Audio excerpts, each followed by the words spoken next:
पवित्र श्रीमद् भागवत गीता, पवित्र चारों वेद, पवित्र कुरान शरीफ, पवित्र बाइबल, पवित्र गुरु ग्रंथ साहिब, पवित्र कबीर साहिब की वाणी में छुपे हुए गूढ़ रहस्य अर्थात तत्व को जानने के लिए कृपया अवश्य सुनिए जगत गुरु तत्वदर्शी संत रामपाल जी महाराज के मंगल प्रवचन। कर जोरूं विनती करूं, धरूं चरण पर शीसे। गुरु राम देवानंद जी महाराज ने दियो नाम बख्शीसे। कोटि कोटि सजदा करूं, कोटि कोटि प्रणाम। चरण कमल में राखियो मैं बंदी जाम गुलाम। कबीर गे तन विष की बेलड़ी, गुरु अमृत की खाने। शीस दिए जो गुरु मिले, तो भी सस्ता जाने। सात दीप नौ खंड में गुरु से बड़ा ना कोई। करता करे न कर सके, गुरु कर सो होय। ग्रीव नमो नमो सतपुरुष को, नमस्कार गुरु कीन। सुर नर मुनि जन साधवा, संतों सर्वस दीन। सतगुरु साहिब संत सब, दंडवतम प्रणामी। आगे पीछे मध्य हुए, तिनको जा कुर्बानी। निराकार निर्वेशम, काल जाल भंजनम। निर्लेपम निज निर्गुणम, अकल अनुप बेसुंधुनम। सोहम सुरत समापतम, सकल समाना नीरतले। उज्ज्वल हिरंबरे हरदमम, बेपरवाह था है वार पार नहीं मदतम। ग्रीब जो सुमर सिद्ध होई, गणनायक गलताना। करो अनुग्रह सोई, पारस पद परवाना। आद गणेश मनाऊं, गणनायक देवन देवा। चरण कमल लौलाऊं, आद अंत करूं सेवा। परम शक्ति संगीतम, रिद्धि सिद्धि दाता सोई। अवगत गुण अतीतम, सतपुरुष निर्मोही। जगदम्बा जगदीशम, मंगल रूप मुरारी। तन मन अर्पों शीशम, भक्ति मुक्ति भंडारी। सुर नर मुनि जन ध्यावे, ब्रह्मा विष्णु महेशा। शेष सहस मुख गावे, पूज्य आदि गणेशा। इंद्र कुबेर सरीखा, वरुण धर्म राय ध्यावे। समर्थ जीवन जी का, मन इच्छा फल पावे। 33 कोटि आधारा, ध्यावे शेष 88। उतरे भव जल पारा, कट है यम की फांसी। 33 कोटि आधारा, ध्यावे शेष 88। उतरे भव जल पारा, कट है यम की फांसी।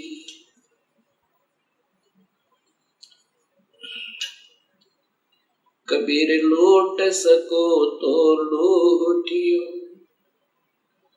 राम नाम की लोटे। पीछे फिर पछताओगे, प्राण जहांगे छूटे। नहीं भरोसा देही का, विनस जावे छन माही। श्वास उश्वास में सुमरण करो, और यतन कछु नाही। कबीर श्वास श्वास में नाम जपो, व्यर्थ श्वास मत खो। ना जाने इस श्वास को, आवण हो कि न हो। राम रटत कोटि भलो, चू चू पड़े जो चामे। ये कंचन दे किस काम की, जा मुख नाही नाम। कबीर जिव्या तो वो ए बली, जो रटे हरि नाम। नहीं तो काट बगाइयो, मुख में भलो ना चामे। कबीर राम रटत कन्या भली, साकट भलो न पूते। बकरी के गल में गल थना, जा में दूध न मोहते। कबीर राम रटत दारिद्र भलो, टूटी घर की छाने। वो सुंदर महल किस काम के, जहाँ भक्ति नहीं भगवान।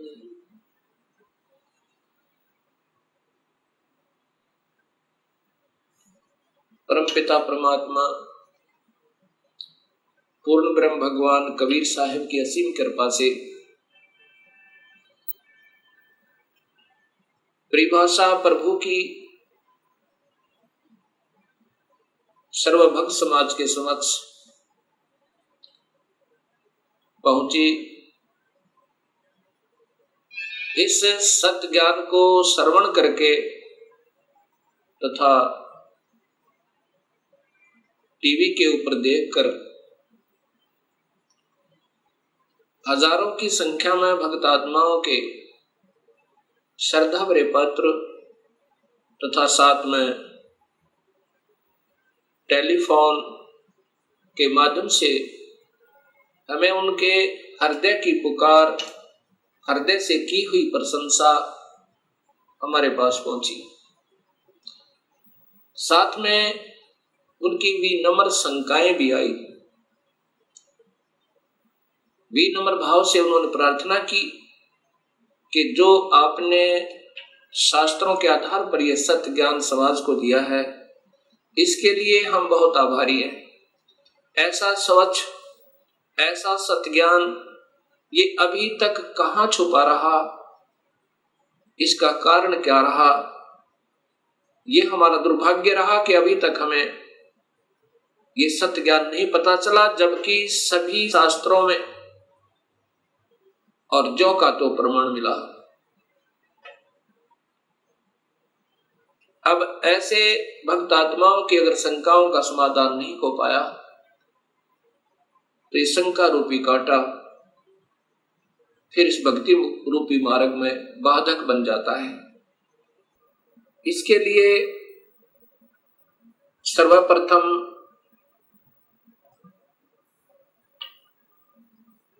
सृष्टि रचना का ज्ञान होना बहुत जरूरी है। जब तक हम सृष्टि रचना को ढंग से नहीं समझ पाएंगे, तब तक हम इस सत्य ज्ञान को नहीं कैच कर सकते, नहीं पकड़ सकते, नहीं समझ सकते। सृष्टि रचना के बारे में अभी तक समाज को, भगत समाज को, अपना कोई समाज नहीं है, कोई धर्म नहीं है हमारा एक ही धर्म है, मानव धर्म, और जीव अपनी जाति है। ये सबसे पहले हमने याद रखना चाहिए। जीव हमारी जाति है, मानव धर्म हमारा हिंदू, मुस्लिम, सिख, ईसाई, ये धर्म नहीं कोई न्यारा है। हम एक पिता की संतान है, हमारा एक ही बाप है, वो कुल मालिक पूर्ण परमात्मा। और पिछले इतिहास को अगर हम देखें, उसमें ना कोई हिंदू था, ना मुसलमान, ना सिख, ना ईसाई। आज हम कोई हिंदू बना हुआ है, इस मानव शरीर के समाप्त होने पर भक्तिहीन प्राणी अपने संस्कारवश कभी पशु बन जाएगा, कभी पक्षी बनेगा, कभी पानी के जलचर बन जाएंगे। जब हम पशु होंगे तो हमारी पशु जाति होगी, और जब हम पक्षी होंगे तो हम पक्षी जाति के प्राणी होंगे। और ये भी हो सकता है कि हमारा कोई पुण्य संस्कार बचा हुआ हो, पुनर्जन्म मानव का हो, तो हम, कोई हिंदू है वो मुसलमान के घर जन्म लेगा, क्योंकि हमारे पिछले संस्कार रले मिले हैं, अलग नहीं है। सिख धर्म लगभग 300 वर्ष पूर्व 10वें गुरु गोविंद सिंह जी के द्वारा ये निर्मित हुआ, इसका उत्थान हुआ। उससे पहले सब हिंदू थे। उनके पिछले नाम राजा राम, कृपा राम, रामचंद्र, चंद्रभान, इस प्रकार के हैं।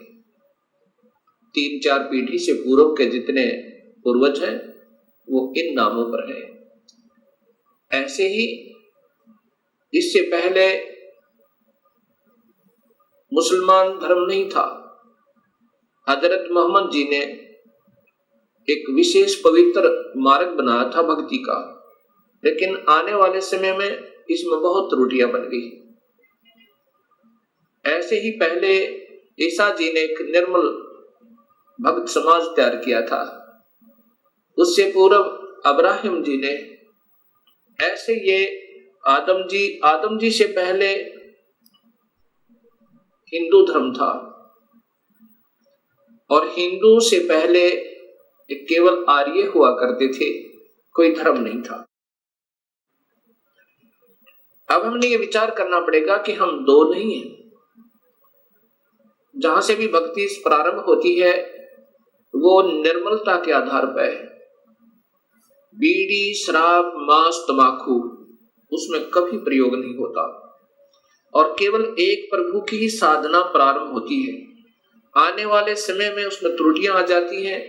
मनमुखी गुरु लोग उसमें ढेर सारी त्रुटियां पैदा कर देते हैं, और जिसके कारण वो समाज का प्रारूप बदल जाता है, भक्त समाज का, उस धर्म का एक प्रारूप बदल जाता है, वास्तविकता नहीं रहती।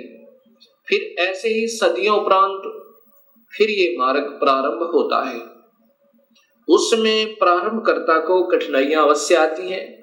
समाज समझता है कि ये निंदक है, सभी को की साधनाओं को गलत बता रहा है। बिल्कुल नहीं, गलत उनको लगेगा ये मार्ग जिनको स्वयं शास्त्रों का ज्ञान नहीं और उनके गुरुदेव अधूरे हैं, जिन्होंने आज तक ये नहीं बताया कि ये सृष्टि कैसे रचेगी, जबकि शास्त्रों में विद्यमान है ये सारा ज्ञान।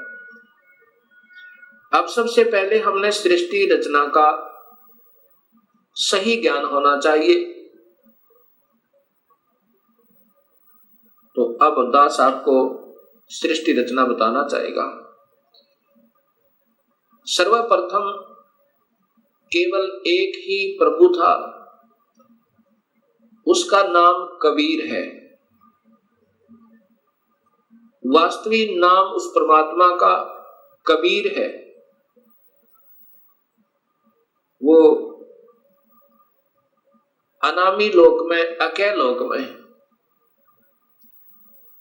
रहता था, और वहीं पर हम सब जीव उसी परमेश्वर कबीर में समाये हुए थे।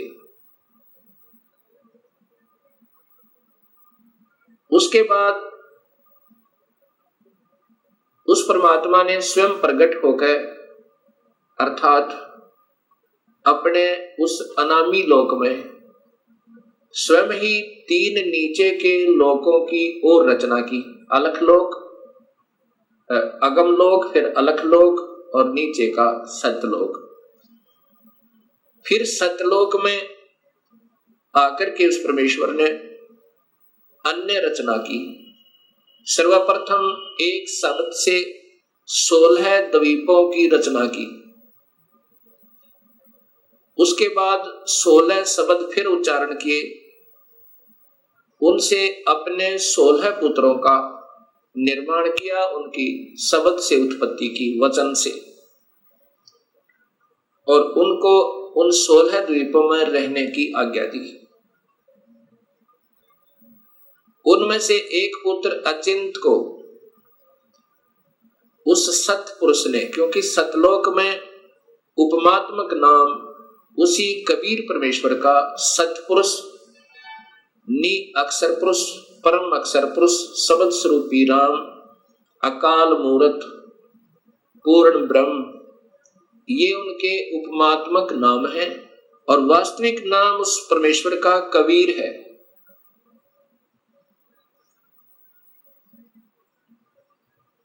सतलोक के अंदर सतपुरुष ने अपने पुत्र अचिंत से कहा कि आप यहाँ की अन्य सृष्टि रचना को करो मेरी शक्ति तक।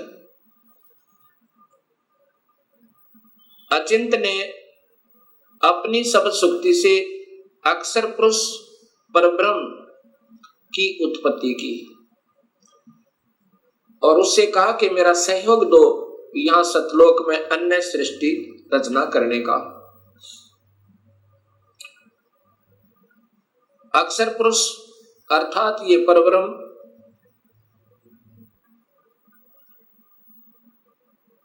एक सतलोक में बने हुए मान सरोवर में, उसके अंदर अमृत जल है। सतलोक के अंदर जल अमृत है। उस अमृत सरोवर में प्रवेश कर गए और वहां आनंद से विश्राम करने लगे। अक्षर पुरुष को निद्रा आ गई। सतलोक के अंदर श्वासों से शरीर नहीं है। काफी समय तक सोते रहे।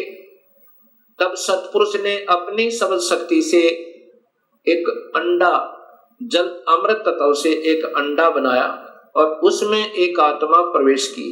उस आत्मा समेत उस अंडे को उस जल में डाला, अमृत सरोवर में, उस मान सरोवर में। वो अंडा गड़गड़ गड़गड़ करता हुआ नीचे जा रहा है तो अक्षर पुरुष अर्थात इस पार ब्रह्म की निद्रा भंग हुई। जब ही कोई अधूरी निद्रा से जागता है उसके अंदर कुछ कोप होता है। अब जो ही उसने अपनी कोप सहित दृष्टि से देखा कि मेरी निद्रा किसने भंग कर दी, तब उसका वो कोप उस अंडे पर पड़ा। अंडा दो भाग हो गया। उसमें से ये ब्रह्म निकला, क्षर पुरुष। ब्रह्म अर्थात क्षर पुरुष, इसी को ज्योत स्वरूपी निरंजन, वास्तव में इसका नाम कैल है, कैल। और यही आगे चल के काल कहा, ये आने वाले इसी विवरण में आपको ज्ञान होगा। आकाशवाणी सतपुरुष ने की कि तुम दोनों बाहर आओ। अक्षर पुरुष तुम निद्रा में थे और आपके बिना यहाँ सृष्टि नहीं रची जा रही थी। तुम दोनों बाहर आओ और तुम्हें जगाने के लिए सारी क्रिया की गई और तुम दोनों के दोनों अचिंत के लोक में रहो। ऐसे आदेश प्रभु का पाक है। वे दोनों के दोनों अचिंत के लोक में रहने लगे काफी समय तक। उसके बाद हम सभी की उत्पत्ति कबीर परमेश्वर ने, उसी सतपुरुष ने अपने शब्द शक्ति से हम सबकी उत्पत्ति वहां पर की। कुछ दिनों के बाद इस क्षर पुरुष के अर्थात ब्रह्म के मन में एक खरपतवार उपजा। इसके मन में ये आया कि मैं अपना अलग से राज्य बनाऊं। मेरे अन्य भाई सब एक एक द्वीप में रहते हैं और हम दो यानी अचिंत और ब्रह्म और साथ में ये अक्षर पुरुष पर ब्रह्म भी, हम एक ही द्वीप में रह रहे हैं। मैं अपना अलग राज्य चाहूंगा। इस उद्देश्य से ब्रह्म ने क्षर पुरुष ने, ज्योत स्वरूपी निरंजन ने 70 युग तक अलग से एक पैर पर खड़ा होकर तपस्या की। जब ये तपस्या कर रहा था, हम ये सभी आत्माएं जो आज काल के लोक में दुख पा रहे हैं, चाहे आज कोई देव बना है, चाहे कोई महादेव बना है, चाहे आज कोई शूकर बना है, चाहे कोई गधा बना है, चाहे कोई राजा बना है, चाहे कोई रंक बना है, पशु या पक्षी बना हुआ है, ये सभी की सभी आत्माएं हम इस काल के ऊपर अर्थात इस ब्रह्म के ऊपर आसक्त हो गए। और यही बीमारी आज हमारे अंदर विद्यमान है, यही प्रक्रिया। जैसे ये नादान बच्चे किसी हीरो और हीरोइन को देखकर उसकी अदाओं के ऊपर इतने आसक्त हो जाते हैं कि वो अगर आसपास कहीं किसी शहर में वो हीरो, वो अभिनेता या अभिनेत्री आ जाए, लाखों की संख्या में उनके दर्शनार्थ भीड़ उमड़ जाए और लेना एक न देने दो, कुछ मिलना नहीं उससे। ऐसी हमारी वृत्ति वहां बिगड़ी थी सत्यलोक में। हम वहां रहा करते थे अपने पिता के पास, कोई दुख नहीं था, कोई मृत्यु नहीं थी, हमारे परिवार थे, हम प्यार से रहा करते थे। लेकिन वहां हम अपने पतिव्रता पद से गिर गए, अपने मूल मालिक उस पूर्ण ब्रह्म जो सर्व सुखदायी सदा सहाय आत्मा का आधार वास्तव में भगवान है, जो जीव को दुखी नहीं करता, जन्म मरण के कष्ट में नहीं डालता, कुत्ते और गधे नहीं बनाता, उसको छोड़कर और हम इस काल यानी ब्रह्म के ऊपर आसक्त हो गए। जब इसने 70 युग तप कर लिया, तब पूर्ण परमात्मा ने, पूर्ण ब्रह्म ने, सतपुरुष ने पूछा भी क्या चाहता है तू कैल क्या चाहता है, ब्रह्म तू क्या चाहता है। तब इस ज्योत स्वरूपी निरंजन ने कहा कि पिताजी, ये स्थान जहां मैं रह रहा हूं ये कम है, मुझे अलग से राज्य दो। तब उस पूर्ण ब्रह्म ने इस ब्रह्म के तप के बदले में 21 ब्रह्मांड प्रदान कर दिए, जैसे 21 प्लॉट दे देवे कोई साहूकार पिता अपने पुत्र को। 21 ब्रह्मांडों को पाकर ये ज्योत निरंजन बड़ा प्रसन्न हुआ। कुछ दिनों के बाद इसके मन में आया कि इसमें कोई अन्य रचना करूं, उसके लिए कुछ सामान पिताजी से मांगू। इसने 70 युग तप फिर किया। तब सतपुरुष ने पूछा कि आप क्या चाहते हो, आपको 21 ब्रह्मांड प्रदान कर दिए। तब इस ब्रह्म ने कहा कि पिताजी, इसमें कुछ रचना करना चाहता हूं, कृपा रचना करने की सामग्री दीजिए। सतपुरुष ने इस ब्रह्म को 5 तत्व और 3 गुण प्रदान कर दिए। इसके बाद इसने सोचा कि ब्रह्म ने सोचा कि इसमें जीव भी हो, मेरा अकेले का मन नहीं लगता। इस उद्देश्य से 64 युग तप फिर किया। तब सतपुरुष ने पूछा कि क्या चाहता है ज्योत निरंजन, अब तो तुझे मैंने जो मांगा सो दे दिया। तब ब्रह्म ने कहा, पिताजी कृपा मुझे जीव प्रदान करो, मेरा अकेले का दिल नहीं लगता है। उसमें पूर्ण ब्रह्म सतपुरुष कबीर परमेश्वर ने कहा कि ज्योत निरंजन, तेरे तप के बदले में राज्य दे सकता हूं और ब्रह्मांड चाहिए वो दे सकता हूं, परंतु ये अपनी प्यारी आत्मा, अपना अंश नहीं दूंगा तुझे। ये तो तेरे किसी भी क्रिया, धर्म, धार्मिक क्रिया से, तप से, किसी भी जप से नहीं दूंगा। हाँ, यदि वो स्वयं कोई जाना चाहता है अब सब इच्छा से, कोई हंस आत्मा, कोई भक्त आत्मा, तो मैं स्वीकृति दे सकता हूं, नहीं तो मैं अपनी इच्छा से नहीं कहूंगा। ये मैं नहीं दे सकता।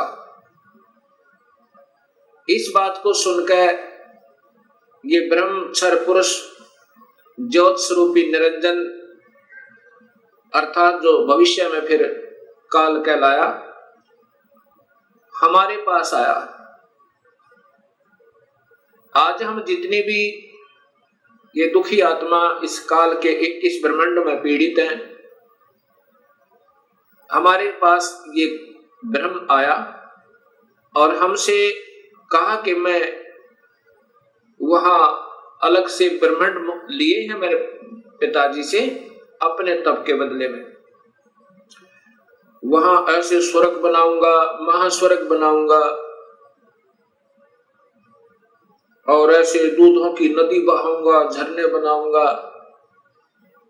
क्या आप मेरे साथ चलना चाहते हो? तब हम सभी ने जो यहां काल के 21 ब्रह्मांडों में पीड़ित हैं,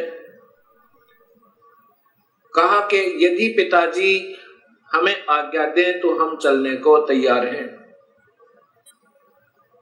इस बात को सुनकर ज्योत स्वरूपी निरंजन कबीर परमात्मा के पास आया और उससे कहा कि पिताजी कुछ आत्माएं हमारे साथ चलने को तैयार हैं।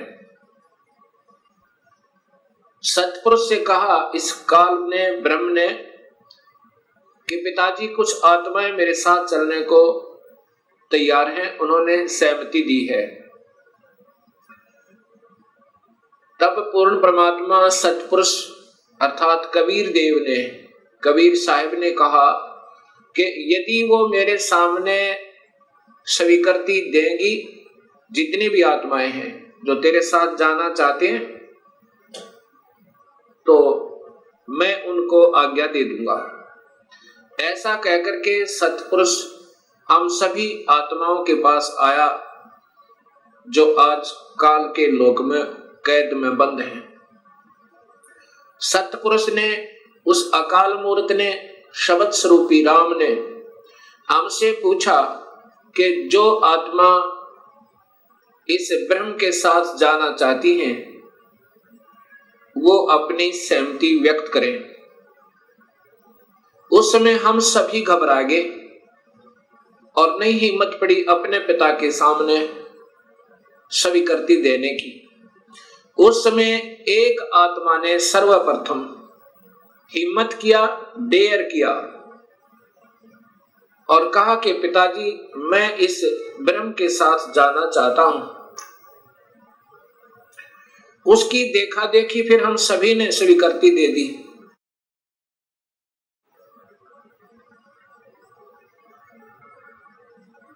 और जितनी भी आत्माएं उस समय स्वीकृति दी थी, सभी कबीर साहिब ने उनके नंबर नोट किए और जिसने सर्वप्रथम सहमति दी थी उस आत्मा का भी नंबर नोट किया और ब्रह्म से कहा कि ब्रह्म आप जाओ अपने लोक में, अब इन सभी आत्माओं को मैं विधिवत तेरे लोक में भेजूंगा। ऐसा कहकर के सतपुरुष ने अपनी शब्द शक्ति तक उस प्रथम स्वीकृति देने वाली आत्मा को एक लड़की का रूप बना दिया और उसको उसके अंदर एक शब्द शक्ति दे दी और हम सभी जीव आत्माओं को, उसे प्रकृति देवी भी कहते हैं, अष्टंगी भी कहते हैं और वही महामाया भी कहलाई। यहाँ 21 ब्रह्मांड की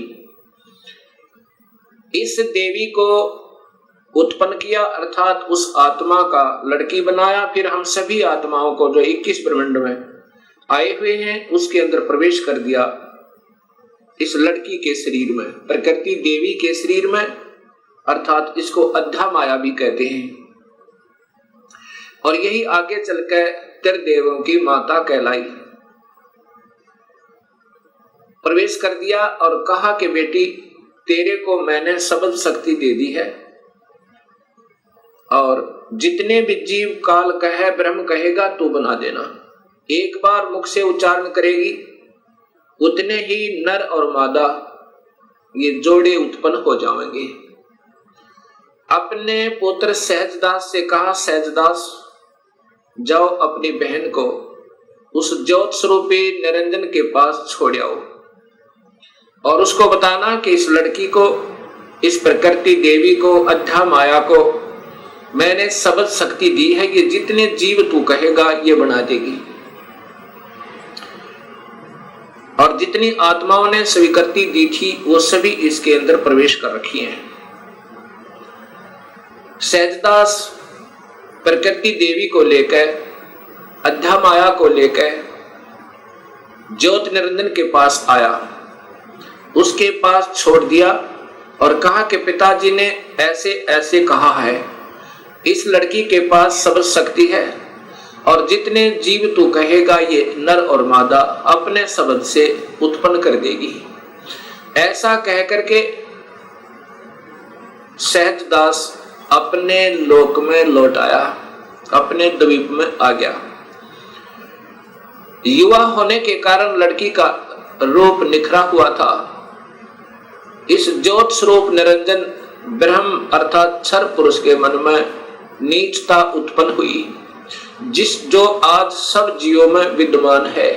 वही व्यक्ति, वही प्रक्रिया, वही ये बुरी आदत युवा लड़की को देखकर उसके साथ बद व्यवहार करने की चेष्टा इस क्षर पुरुष ने अर्थात ज्योत स्वरूपी निरंजन ने की। लड़की ने, प्रकृति देवी ने कहा कि ज्योत निरंजन तू होश में आ जा, तू और मैं एक ही पिता की संतान है। पहले तेरी उत्पत्ति हुई उन्हीं के शब्द तय अंडे में और उन्हीं ने मुझे उत्पन्न किया। तू और मैं बहन और भाई हैं। बहन भाई का ये कर्म पाप का भागी होता है। तू मान जा मेरी बात। ज्योत निरंजन ने एक भी बात उस लड़की की नहीं सुनी और मदहोश होकर, विषय वासना के वश होकर, काम वश होकर उस लड़की को पकड़ने की चेष्टा की, दुष्कर्म करने के लिए।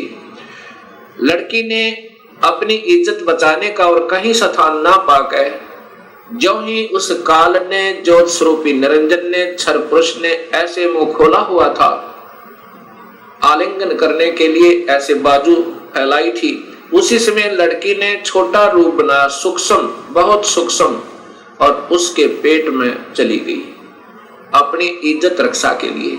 वहां से अपने पिता से पुकार की, हे परम पिता, हे सतपुरुष, हे कबीर परमेश्वर, मेरी रक्षा करो। इस प्रकार मैं काल से अपनी इज्जत रक्षा के लिए, इस ब्रह्म से अपनी इज्जत रक्षा के लिए इसके पेट में प्रवेश हूं और मुझे आकर मेरी रक्षा करो, मुझे बचाओ इससे।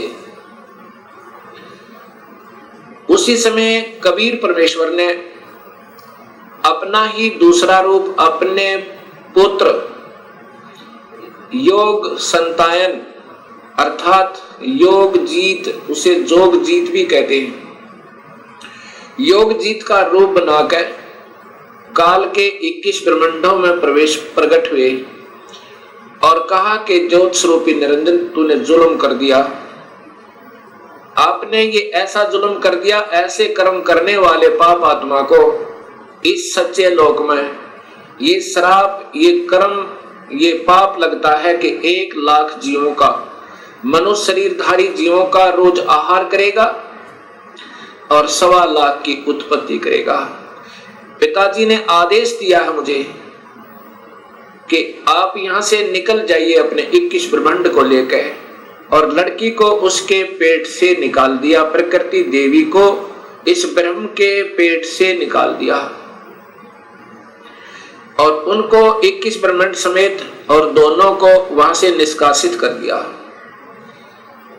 और कहा कि प्रकृति तूने स्वयं अपने पैर पर कवाड़ा मारा है, अपने पिता से दूर होगी तू, अब इसकी सजा तू ही पावेगी और जाओ यहां से 21 ब्रह्मांड लेकर आप चले जाओ। इतना कहते ही 21 ब्रह्मांड वायुयान की तरह वहां से चल पड़ा और वहां से सतलोक से 16 शंख कोश की दूरी पर नील पद्म शंख यानी 16 मिलियन 16 शंख कोश की दूरी पर ये 21 ब्रह्मांड आकर के स्थिर कर दिए कबीर परमेश्वर ने अपनी शक्ति तय। अब इस ज्योत स्वरूपी निरंजन के मन में फिर यही नीचता फिर उठी और कहा कि अब मेरा कौन क्या बिगाड़ सकता है, अब मैं मनमाना करूंगा। उस लड़की ने, प्रकृति देवी ने फिर प्रार्थना की कि ज्योत निरंजन अब भी तू मान जा। पहले तो आप और मैं एक ही पिता की संतान हैं और दूसरे मैं तेरे पेट से होकर आई हूं। ये कर्म अब मैं तेरी बेटी बन गई। प्रथम तो बहन और भाई का ये पाप कर्म महापाप का कारण, और दूसरे मैं तेरी बेटी हुई आपके पेट तक होकर आई, और बाप बेटी का ये जुल्म अच्छा नहीं। मान जा मेरी बात, मेरे पास सब शक्ति है पिताजी की दी हुई, और जितने जीव तू कहेगा मैं बना दूंगी। लेकिन इस ज्योत स्वरूपी निरंजन ने एक भी बात नहीं सुनी उस प्रकृति देवी की, दुर्गा की। जबरदस्ती शादी की और एक ब्रह्मांड में एक ऐसा स्थान बना रखा है इस काल भगवान ने, ब्रह्म भगवान ने। वहां पर ब्रह्मलोक कहते हैं उसको। उस ब्रह्मलोक के अंदर इसने 3 स्थान बना रखे हैं, एक रजोगुण प्रधान, एक सतोगुण प्रधान और एक तमोगुण प्रधान। जब ये सतोगुण रजोगुण प्रभावित क्षेत्र में इस दुर्गा को अपनी पत्नी के रूप में रखता हुआ वहां रहता है, उस समय जो पुत्र की उत्पत्ति होती है उसका नाम ब्रह्मा रख देता है, उसको रजोगुण बना देता है। उसके बाद ये दोनों उस स्थान पर आ जाते हैं जो सतोगुण प्रभावित होता है। वहां पर जो पुत्र उत्पन्न होता है उसके अंदर सतोगुण आ जाते हैं, उसके अंदर सतोगुण आ जाते हैं और उसका नाम ये विष्णु रखते हैं। तीसरे स्थान को तमोगुण प्रभावित बना रखा है, वहां रहकर अब इसी प्रकृति देवी दुर्गा के साथ जो पुत्र उत्पन्न करता है उसका नाम रुद्र शंकर शिव रखता है। ऐसे ही हर ब्रह्मांड के अंदर इस काल भगवान ने, ब्रह्म भगवान ने ये ब्रह्मलोक बनाए हैं और वहां पर ये ऐसे ही कुछ समय के लिए प्रकृति देवी को अपने साथ रखता है और उसके बाद वहां से अंतर्ध्यान हो जाता है। अब जब इसने इस लड़की को, प्रकृति देवी को बदनजर से देखा था और ये लड़की प्रकृति देवी ने इसके पेट में शरण पाई थी, ज्योत निरंजन के पेट में, और फिर सतपुरुष ने अपने पुत्र जोगजीत का रूप बना करके आकर उसको निकाला था। उस दिन से इसका नाम काल पड़ा। कहा था कि आज से तेरा नाम काल होगा और 1 लाख जीवों का, मनुष्य शरीरधारी प्राणियों का रोज आहार करेगा और 1.25 लाख की उत्पत्ति किया करेगा। ये वहां पर सतलोक के अंदर ऐसा दुष्कर्म करने वाले को सबतः पाप लग जाता है। अब ज्योत स्वरूपी निरंजन काल ने अपनी पत्नी से कहा कि मैं ऐसे स्थान पर रहूंगा जहां पर कोई नहीं आ सकता, और आज के बाद मैं किसी भी 20 ब्रह्मांड के अंदर किसी भी व्यक्ति को, किसी भी प्राणी को आकार रूप में दर्शन नहीं दूंगा।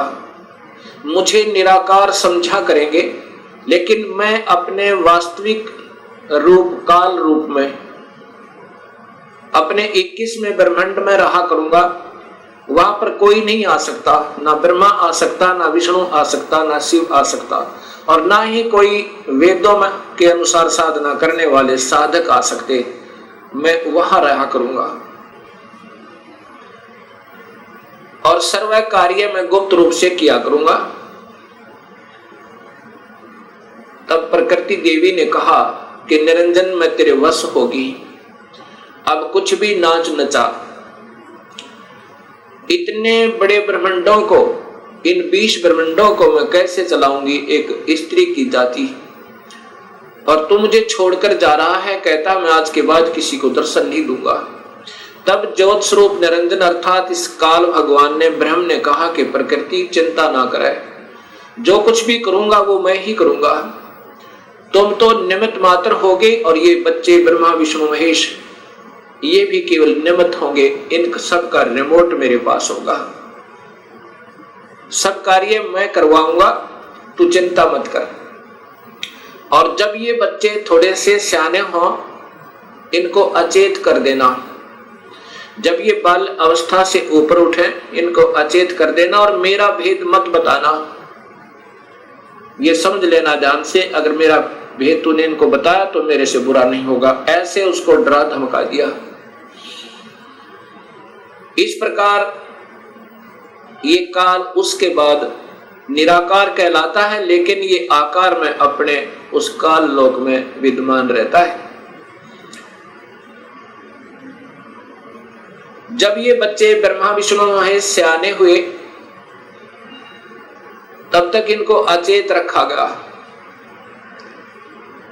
जब ये सियाने हुए, उसमें ब्रह्मा को कमल के फूल पे, विष्णु को शेष सैया पे, और शिव को एक कैलाश पर्वत पे इनको बेहोश रखा हुआ था, और फिर वहां पर सचेत कर दिया।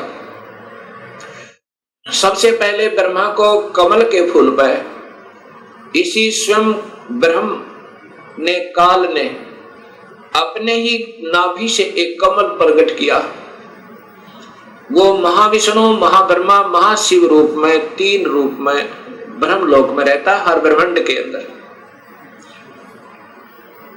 उस समय ब्रह्मा को उस कमल के फूल पर रख दिया। ब्रह्मा को ये नहीं मालूम कि मैं कहां से उत्पन्न हुआ, कौन मेरा माँ है, कौन मेरे पिता है। उसके बाद आकाशवाणी हुई कि तुम तप करो। ब्रह्मा ने 1000 वर्ष तक तप किया। फिर आकाशवाणी हुई कि सृष्टि करो।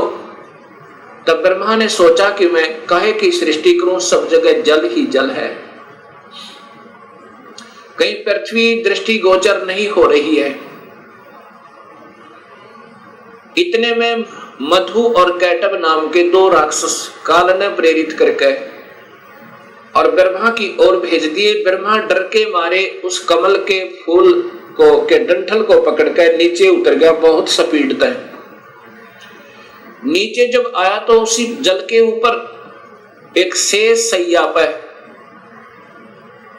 चतुर्भुज रूप में एक व्यक्ति सो रहा है। उसके हाथों में शंख, चक्र, गदा, पद्म है।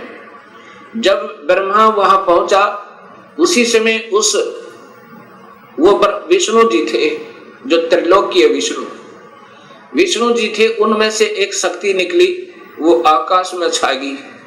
उस समय ये ब्रह्मा विष्णु जी होश में आए। इतने में मधु और कैटब भी पहुंच गए। मधु और कैटब के साथ भगवान विष्णु ने 5000 वर्ष तक युद्ध किया, वो नहीं मरे। फिर उस शक्ति ने जो आकाश में छाई थी, एक लड़की का रूप बनाया, देवी का, और मधु कैटब को मोहित किया, अपनी ओर आकर्षित किया अपनी कलाओं से, अदाओं से। जब मधु और कैटब उस लड़की की तरफ देखने लगे तो विष्णु जी ने पीछे से उनकी गर्दन पकड़कर दोनों को मार डाला। अर्थात 5000 वर्ष तक भगवान विष्णु से 2 राक्षस नहीं मरे। वो भी तब मरे जब उस माता ने सहयोग दिया, उनको अट्रैक्ट कर लिया, आसक्त कर लिया। इससे 2 बातें सिद्ध होती हैं कि ये समर्थ नहीं है। जब 5000 वर्ष तक 2 राक्षस नहीं मर पाए भगवान विष्णु से, तब ब्रह्मा जी और विष्णु दो थे। इतने में रुद्र अर्थात ये शिव भी वहीं प्रकट हो गया। ब्रह्मा जी देवी भागवत महापुराण में बताता है कि फिर हम तीन हो गए, ब्रह्मा विष्णु और शिव। तब देवी ने कहा कि तुम तीनों देवता अपने अपने कार्य को ध्यान से सुनो और उस पर संलग्न हो जाओ। ब्रह्मा जीवों की उत्पत्ति करवावे, उनको रजोगुण प्रभावित करके, ये केवल इतने ही ब्रह्मा हैं। और विष्णु फिर इनके आपस में सतिथि बनाए रखा है, मोह ममता में फंसाए रखा है, ये विष्णु जी की ड्यूटी है। और शिव की ड्यूटी है कि ये संहार करे। तब इन तीनों ने कहा कि हे माई, हे देवी, कहीं पर पृथ्वी नजर नहीं आ रही है और पृथ्वी के बिना प्राणियों की सृष्टि स्थिति और संहार असंभव है। तब वो देवी मुस्काई और कहा कि तुम, इतने में एक विमान आया और कहा कि तुम तीनों के तीनों इस विमान में बैठो और चिंता मत करना, घबराइयो मत। उस समय ये तीनों के तीनों ब्रह्मा विष्णु महेश विमान में प्रवेश कर गए। विमान मन की गति से चला, बहुत तीव्र गति तक। कहां पहुंचा? ब्रह्मलोक में पहुंचा, जहां पर ये काल भगवान तीन रूपों में रहता है, जहां इनकी उत्पत्ति की जाती है, ब्रह्मा विष्णु महेश की। और वहां पर कोई नहीं जा सकता, ना वेद विधि से, किसी साधना तक, ना तप से, ना यज्ञ से, ना हवन से, किसी प्रकार से नहीं जा सकता, ना किसी जप से। वहां पर तो ये अपनी कृपा से ही ले जा सकता है, ये काल भगवान सोचल सिद्ध करके। वहां जाकर के इन्होंने क्या देखा?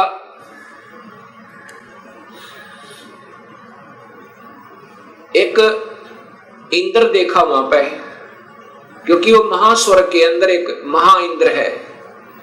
उसके बाद फिर आगे विमान गया, वहां एक ब्रह्मा देखा। जब दूसरा ब्रह्मा देखा तो शिव और विष्णु ब्रह्मा जी से पूछने लगे कि हे चतुरानन, ये दूसरा ब्रह्मा कौन है? तब ब्रह्मा जी ने कहा, मुझे नहीं मालूम ये कौन है। उसके बाद विमान आगे चला। फिर क्या देखा कि त्रिनेत्रधारी भगवान शिव दूसरा देखा, जो नंदी वृषभ पर सवार थे, हाथ में त्रिशूल लिए हुए थे। उसके बाद इनका विमान आगे चला। वहां पर क्या देखा कि एक विष्णु और थे, और वहां बहुत सुंदर विशाल लक्ष्मी का एक भवन था, उसमें बहुत ऐश्वर्य के साधन उपलब्ध थे। उसके बाद विमान आगे पहुंचा। कहां गया? एक माई बैठी थी, जिसके शरीर में जैसे हजारों बिजलियां चमक रही हो, इतना तेज था, इतना नूर था, और वो प्रकृति देवी थी। ये ब्रह्मा विष्णु महेश की मां थी, मां है जो इन्होंने देखी। विमान वहां रुका।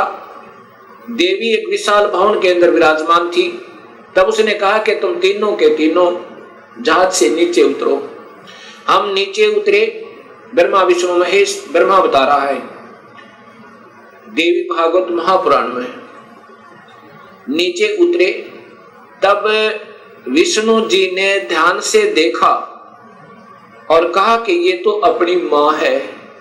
इस माई के दर्शन मैंने किए थे जब मैं बालक था, छोटा सा था। जब मैं बालक था, छोटा सा था, तब मैंने इस माई के दर्शन किए थे। इससे सब सिद्ध है कि इनका जन्म है और ये तीनों की मां है। तब ब्रह्मा विष्णु और शिव ने तीनों ने स्वीकार कर लिया कि ये ही अपनी जननी है। तब शिव जी कहते हैं, हे माता, जब आप ब्रह्मा को उत्पन्न करने वाली आप हैं, विष्णु भी जब आपके बालक हैं, तो ये तीसरा भी आप ही का बच्चा है।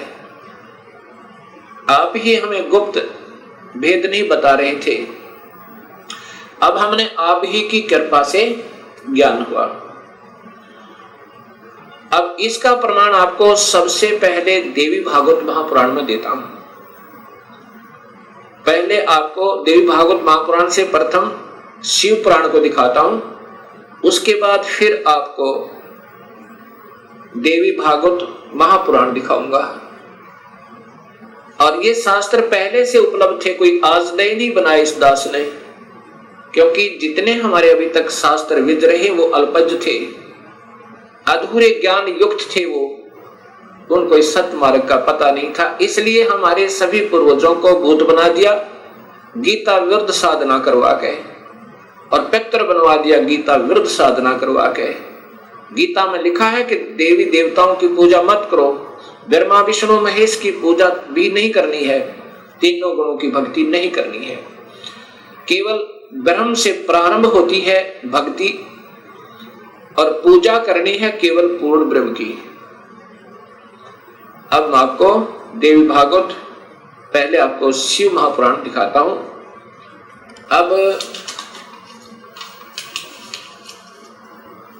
अब देखिएगा भक्तात्माओं, ये शिव महापुराण, ये शिव महापुराण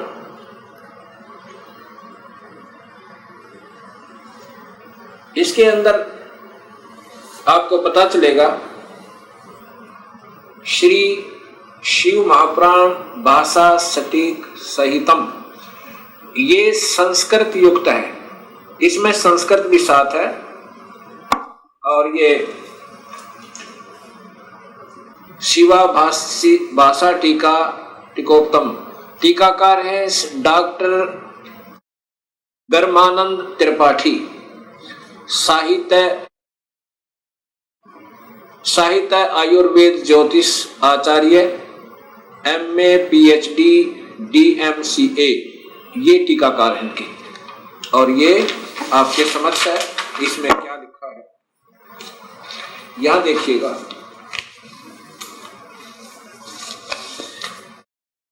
यहां से पढ़िएगा, ये संस्कृत है और ये हिंदी आपको दिखाना चाहूंगा।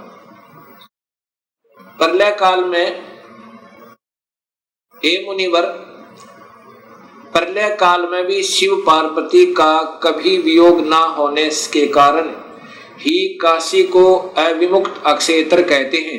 प्राचीन काल में शिवजी ने इस अक्षेत्र का नाम पहले नंदनवन और बाद में अविमुक्त रखा था।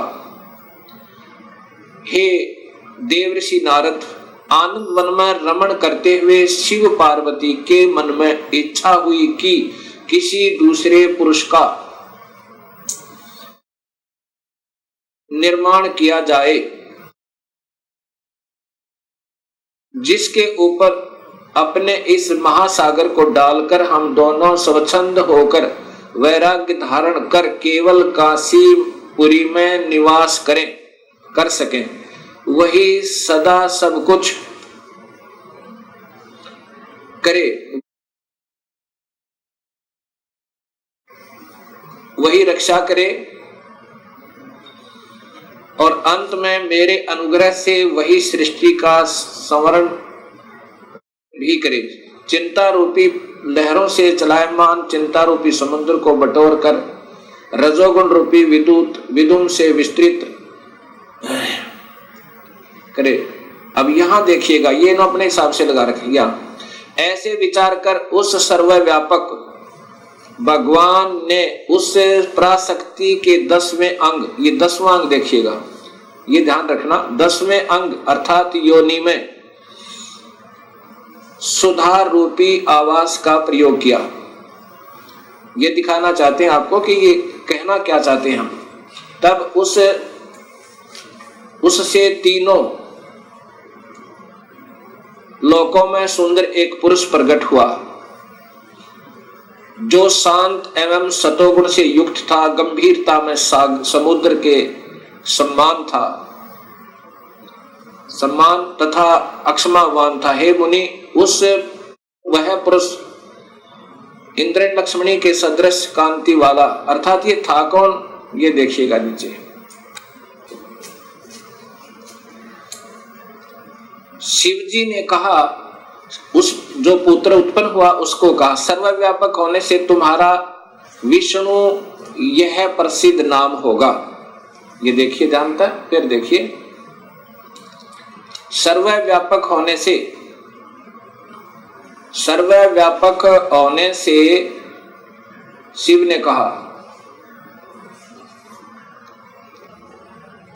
शिवजी ने कहा सर्वव्यापक होने से के कारण तुम्हारा विष्णु यह प्रसिद्ध नाम होगा।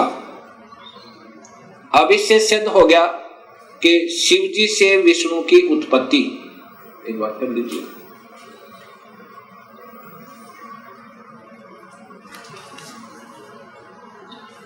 अभी आपने ये शिव महापुराण में छठे अध्याय को देखा। छठे अध्याय में कि भगवान शिव से और पार्वती के संयोगता। पार्वती कौन? ये महाशक्ति यानी शेरा वाली प्रकृति के द्वारा विष्णु की उत्पत्ति हुई। अब सातवां अध्याय, ये संस्कृत भी साथ है। अब यहां आगे देखिएगा, ये हिंदी देखिएगा। ब्रह्मा जी ने कहा कि विष्णु भगवान के शयन करने के बाद उनकी नाभि से एकाएक बहुत बड़ा कमल पुरुष उत्पन्न हुआ, कमल पुष्प।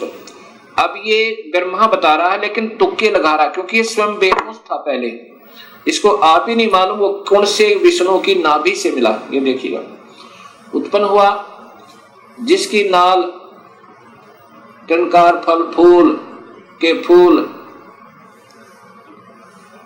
अब ज्यादा ना देख के देखिएगा, उस सांब शिव परमेश्वर भगवान शिव ने पहले की भांति जैसे विष्णु की उत्पत्ति की थी दुर्गा और काल के संयोग तय, पहले की भांति अपने दाहिने अंग से मुझे उत्पन्न किया। ब्रह्मा कह रहा कि मेरी उत्पत्ति भी उस काल ब्रह्म से, यानी शिव कह रहे हैं, ये शिव हो महा ब्रह्मा महाविष्णु महाशिव रूप में ये काल ही रहता है, मुझे उत्पन्न किया। ये ब्रह्मा जी ने बताया। कई भक्तात्मा कहते हैं कि जो गीता प्रेस गोरखपुर से प्रकाशित पुस्तकें हैं वही विशेषकर आम भक्त समाज उनको सत्य मानता, एथेंटिक मानता है। अब आपके सामने यही गीता प्रेस गोरखपुर से प्रकाशित ये पुस्तक दिखाते हैं, शिव महापुराण।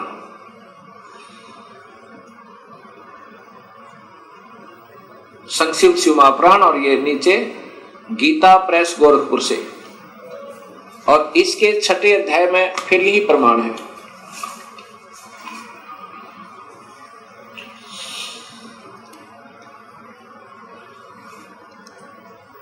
इसी शिव महापुराण का ये छठा अध्याय है। ये शिव महापुराण अध्याय नंबर 6, उसके बीच से सुना रहा हूं, आप इसको खरीद कर देख भी सकते हो। जिससे परब्रह्म के विषय में ज्ञान और अज्ञान पूर्ण उक्तियों द्वारा इस प्रकार ऊपर बताए अनुसार विकल्प किए जाते हैं, उसने कुछ काल के बाद सृष्टि का समय आने पर द्वितीय की इच्छा प्रकट की। उसके भीतर एक से अनेक होने का संकल्प उदित हुआ। तब उस निराकार परमात्मा ने अपनी लीला शक्ति से अपने लिए मूर्ति आकार की कल्पना की। वह मूर्ति संपूर्ण ऐश्वर्य गुणों से संपन्न, सर्वज्ञानी, ज्ञानमयी, शुभ स्वरूपा, सर्वव्यापिनी, सर्वरूपा, सर्वदर्शनी, सर्वकारिणी, सबके एकमात्र वंदनीय, सर्वदा सब कुछ देने वाली और संपूर्ण संस्कृतियों का केंद्र थी। उस शुद्ध रूपणी ईश्वरीय मूर्ति की कल्पना करके वह अद्वितीय, अनादि, अनंत, सर्व प्रकाशक, चिंत, सर्वव्यापी और अविनाशी परब्रह्म अंतर्हित हो गया। ये काल की कलाएं हैं सारी, और ये अनजान लेखक जिनको कुछ ज्ञान नहीं, इस काल को ही सब उपमा दे रहे हैं उस पूर्ण ब्रह्म के तुल्य, जो मूर्ति रहित परम ब्रह्म है। अब यहाँ मूर्ति हो गया और फिर मूर्ति रहित भी है। अब ये काल की ही कला है, वो क्या बन गया? शिव रूप में आ गया। उसकी मूर्ति यहां देखो, चिंतमय आकार भगवान सदाशिव है। ये काल ही निराकार है, और यही फिर महाशिव, महाविष्णु और महाब्रह्मा के रूप में ये सब कलाएं करता है। अर्वाचीन और प्राचीन विद्वान इसी को ईश्वर कहते हैं। जितना जिनको ज्ञान है इस काल को ही ये ईश्वर कहते। उस समय एकाकी रहकर स्वेच्छानुसार विहार करने वाले उन सदाशिव ने अपने विग्रह से स्वयं ही एक स्वरूप भूता शक्ति की सृष्टि की, अर्थात वह देवी इसी के शरीर से निकली, वो निकाली थी पूर्ण परमात्मा ने, जो इसके पेट में शरण ले ली थी, कि जो उनके अपने श्री अंग से कभी अलग होने वाली नहीं थी। उस पराशक्ति को प्रधान प्रकृति, देखो प्रधान प्रकृति गुणवती माया बुद्धि तत्व की जननी विकार रहित बताया गया है। वह शक्ति अंबिका कही गई है और उसी को प्रकृति, ये ध्यान से देखना भक्तात्माओं, यही देवी अध्या माया, ये प्रकृति देवी, प्रकृति सर्वोश्री सर्वेश्वरी देव जननी, यानी तीनों देवताओं की माँ, ब्रह्मा विष्णु महेश की माता, नित्य और मूल कारण कही सदाशिव द्वारा प्रकट की गई उस शक्ति की 8 भुजाएं हैं। अब ये शब्द ही स्पष्ट हो गया कि यही प्रकृति देवी ब्रह्मा विष्णु महेश की माता है। और इसी में फिर आगे आता है कि ब्रह्मा और विष्णु की उत्पत्ति शिव से हुई, ये महाशिव काल है।